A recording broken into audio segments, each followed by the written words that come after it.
يا سلام وانت ماشي تلاقي مكان زي ده. الراجل ده ماشي في مكان كده زي غابة، لقى كل الفلوس اللي انتوا شايفينها دي. السؤال بقى هنا، هو رميهم كده عشان يعمل بيهم مشاهدات وكده، ولا هو لقى مكان حقيقي زي كده؟ عامة بقى رماهم، لقاهم. ربنا يوعدك يا رب يا اللي بتتفرج عليا دلوقتي بمكان زي ده، ويوعدني معاك يا رب، اللهم امين. لا بصوا الفلوس قد ايه كتير، بصوا الكوينات ياما قوي، يعني ما يتهيأليش ان هو رميهم. او ممكن لا يكون هو رميهم، شكله لئيم والله، شكله هو اللي رميهم عشان يعمل بيهم شو كده ويعمل بيهم مشاهدات. بس جدع. بص عادات وتقاليد البلد دي، ان العروسه تصطاد الفلوس كده زي ما شايفين كده بتصطادها.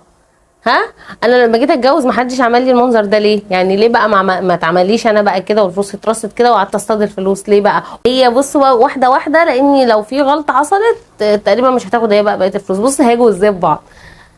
دي عادات وتقاليد في بلد اسيويه. بص ده بقى بياخدوا البونبوني والحلويات بقى بيبتدوا يوزعوها على بعض بعد ما هي تخلص الفلوس. المهم ان هي خدت الفلوس، انا ماليش دعوه. فيديو حلو بجد ومبهج، حاجه كده تغير مودنا شويه، خلينا نفرفش نتبسط مع بعض، هو مفيهوش حاجه. بس انا قلت ان احنا نتبسط مع بعض. ما تنسيش تكتبوا لي تحت بتتابعوني منين. انا شيماء غريب لو انت اول مره بتشوفيني. ما تنسيش تحطي الكومنت الحلو اللي شابك، كمان اللايك عشان بيرفع معانا الفيديو. اشوفكم ان شاء الله في فيديوهات حلوه كتير تعجبكم. مع السلامه.